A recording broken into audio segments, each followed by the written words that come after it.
stands for Hispanic IT Executive Council.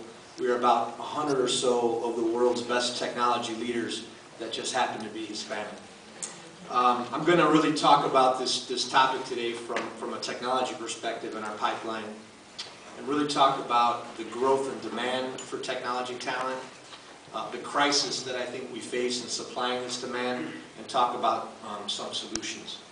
And it's kind of really appropriate because if you look within this area, and a lot of people here are from the Valley, I mean, this is the global capital of technology and innovation, a place that has created companies like Google, Facebook, created the iPad, iPhone, YouTube, Twitter, Xbox, things that really you look at back 6 years, these things haven't existed and have scaled in terms of customers in the tens of millions. I mean, the iPad itself had sold 1 million in 1 month.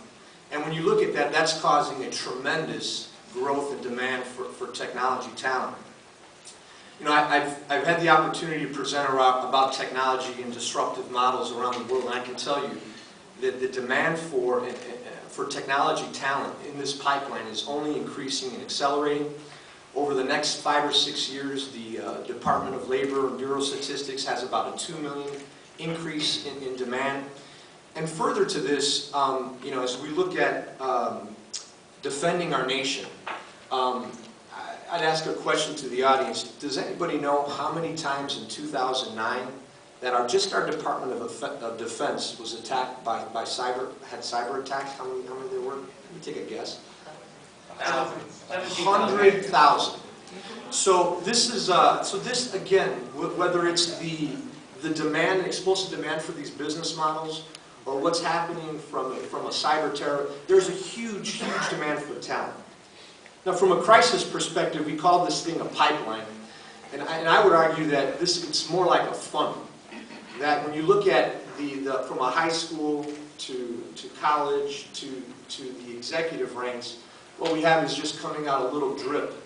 And when you look at that in the context of the business models and our national security, we have an economic prosperity and national security issue. This is further exacerbated when you look at, we all live in a flat world.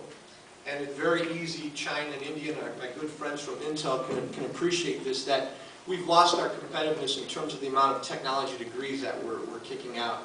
And when you look at that in our Hispanic community, and we have great representatives from education space here, we're really facing a threat. And this, from my leadership perspective, where I'm proud to serve, this is something I wake up and it scares me every day. So from a solutions perspective, this is not one simple answer, but a couple different solutions. So one, we need to increase the awareness. So I'd ask all of you guys to really, let's kick up and increase the awareness that we are in this crisis. Two is we got to fix our national education system. I think everybody would agree that the dropout rate within our community, our urban centers, is unacceptable, and technology can be a lever to help fix that. But we could do a whole summit on that. The third, I think this one is the most important. We all have mentors or people we're mentoring. I would encourage us to double that amount. Additionally, I think we should leverage technology. Right? All of our mentoring tips and techniques that we could pass on can be shared by YouTube, video, Twitter, all these phenomenal technologies. Our community is thirsting for positive role models, and everybody in this room, I think, can contribute to that. Accelerate the corporate outreach to HACR, all the multiple organizations that are here. And lastly, let's leverage technology, because it's an equalizer, a catalyst, an accelerator, and it's new and it changes. So. With that, I look forward to answering the questions. Thank you for being here, and look forward to answering questions. Thank you.